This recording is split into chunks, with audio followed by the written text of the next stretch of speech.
Hi, this is Matt again. This is part 4 of the Know Your Numbers series, and we're going to talk about cholesterol.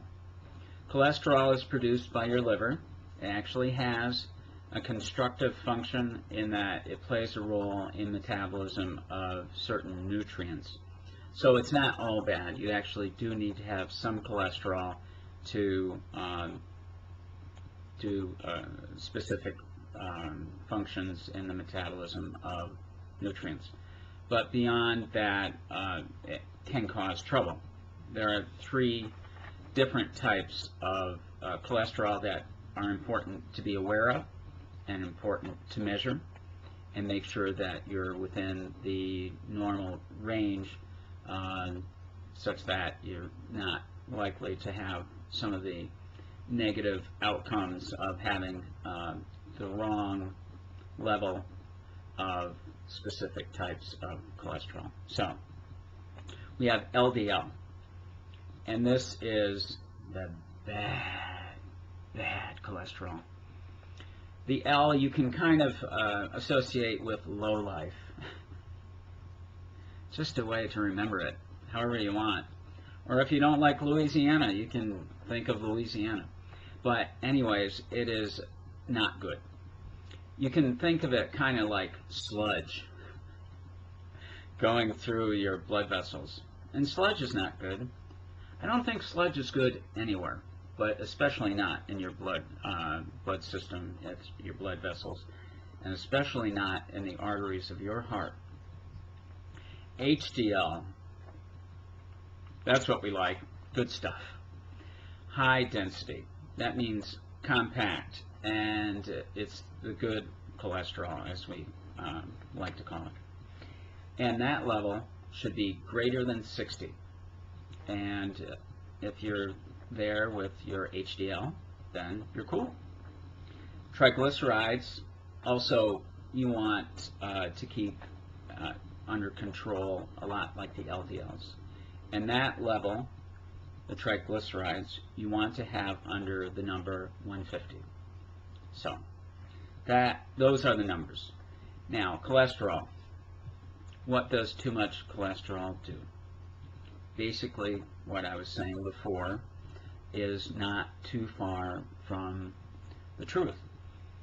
Cholesterol in excess, especially the triglycerides and the LDLs, will over time start to accumulate along the wall of your blood vessels, and especially prone to that buildup are smaller vessels where there's maybe less blood flow and also complex networks of blood vessels.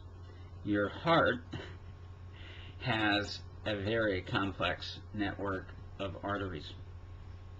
They're very prone, if there's excess cholesterol, to having it build up, and that spells trouble. It spells trouble in that you can imagine the inside of a water pipe that has rust building up on the inside. And rust can flake off and flow downstream.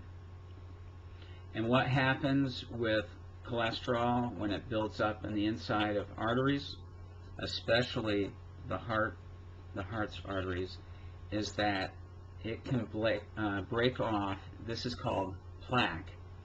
And if the cholesterol or plaque breaks off and flows downstream, it can be like a log that's flowing down and gets caught. It can dam up the flow partially, or hopefully not, but also totally, to all that is downstream from where that gets stuck. That is really bad. Really bad. What happens then?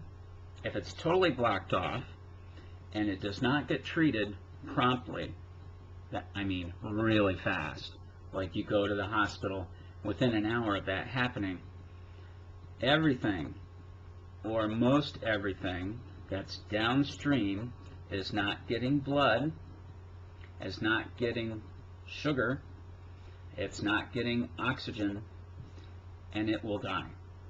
This is a heart attack. So, very important, kind of marching backwards. If you want to minimize the chance of that happening, of a plaque breaking free and blocking the blood flow downstream to a heart artery, you want to keep your cholesterol levels within those ideal ranges. That will minimize the chance that those fats and cholesterols will build up in the inside of your heart arteries and minimize the chances that it breaks off and causes a blockage of an artery in your heart. This can also happen elsewhere in your body. It can happen here, the carotid arteries, bringing blood to your brain. If that happens, you can have a stroke, which causes all types of serious outcomes, can affect everything from your muscles, your thoughts, your vision, everything.